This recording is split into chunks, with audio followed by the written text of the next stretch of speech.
This is ROG, a dodgeball club based in Shah Alam, established in 2019. They did pretty well when the club first started. However, since we've been struck with the virus, it's kinda hard for them to keep their club running, and especially in finding new players.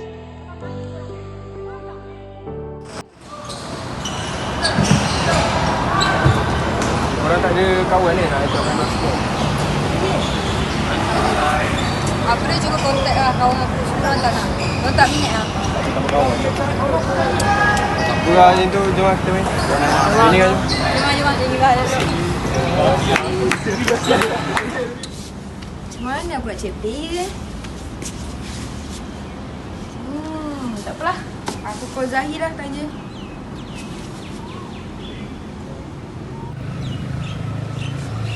Call Zahir.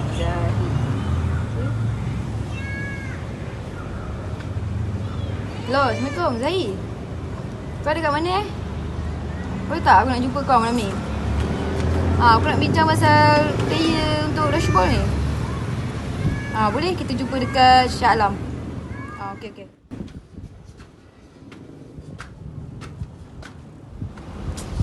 Aduh, mana Zahir ni? Dah pukul berapa dah ni? Tak call, tak sampai lagi ke?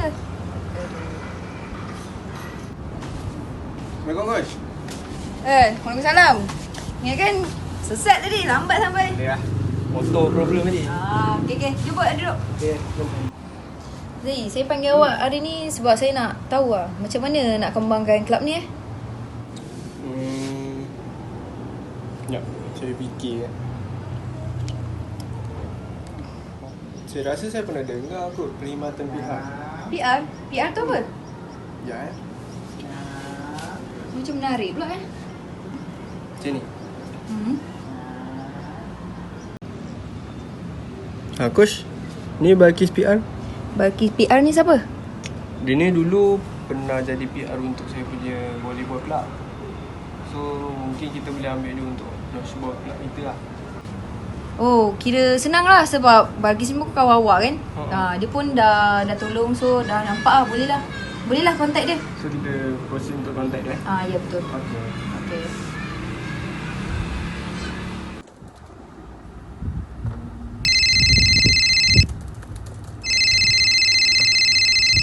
Hello, Balkis PR Yusuf. Can I help you? Yes, we're a public relation agency. How can I help you? Yes.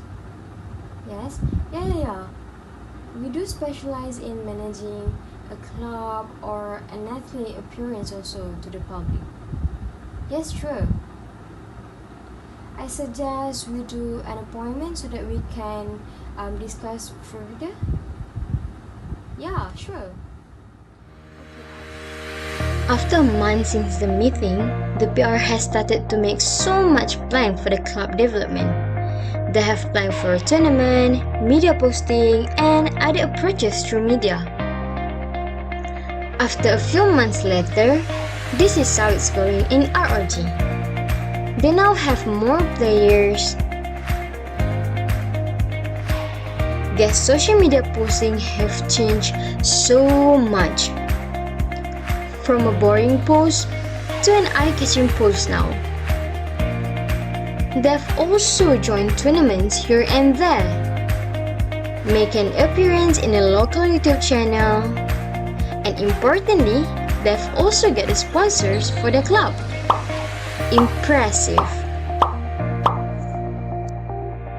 Not just that, now ROG isn't just about dodgeball alone, but they also get along well with one another and have taken care of each other like a family.